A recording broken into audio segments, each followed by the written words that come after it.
Have you ever wondered what makes you you? Is it the DNA you inherited from your parents, or is it the experiences you've had throughout your life? This question is at the heart of one of psychology's oldest debates, nature versus nurture.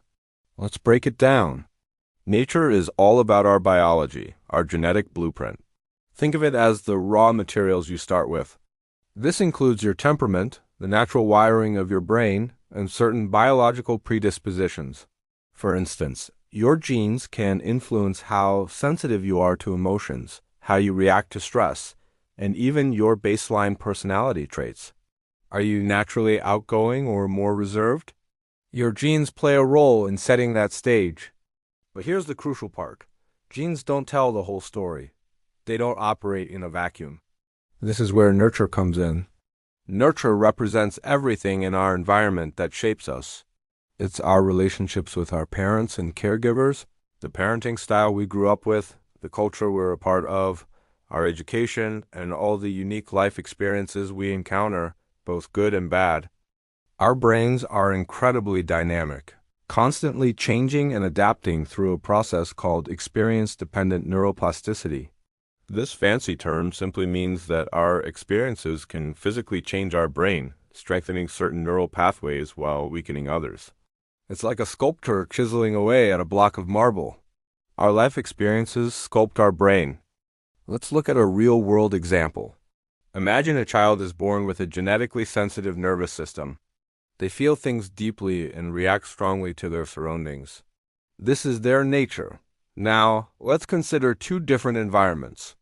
If this child is raised in a supportive, loving, and predictable home that asks the nurture, they can learn to manage their sensitivity and develop incredible resilience, empathy, and creativity. Their sensitivity becomes a superpower. But what if that same child is raised in an environment filled with chronic stress, instability, or trauma? The constant stress can overwhelm their sensitive system, making it more difficult to regulate their emotions. This could lead to challenges like anxiety, depression, or emotional dysregulation later in life. It's the same genetic starting point, but the outcome is drastically different because the environment shaped its expression. The potential was there for both outcomes, but nurture steered the ship. So who wins the battle, nature or nurture? The truth is, it was never a battle to begin with. Modern psychology sees it as a dance, a continuous interaction between our genes and our environment. It's not nature versus nurture. It's nature asterisk and asterisk nurture working together. Think of it this way. Our biology, our nature sets the potential. It draws the outline of who we could be. But it's our experiences, our nurture that color in the picture and determine how that potential is actually expressed. This concept of gene-environment interaction is incredibly empowering. It means we're not just prisoners of our DNA, nor are we completely blank slates molded only by our environment. It's a dynamic interplay. Our genes can influence the environments we seek out, and our environments can influence which of our genes get switched on or off. Understanding this helps us move away from a mindset of blame and toward one of compassion and understanding, both for ourselves and for others. When we see someone struggling, instead of simply judging them, we can ask, what combination of biology and life experience might have led them here? It reminds us that our traits and behaviors are complex, resulting from a lifetime of interactions between our inner world and the world around us.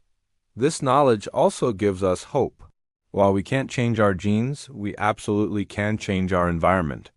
We can build healthier relationships, learn new coping skills, and seek out experiences that help us grow.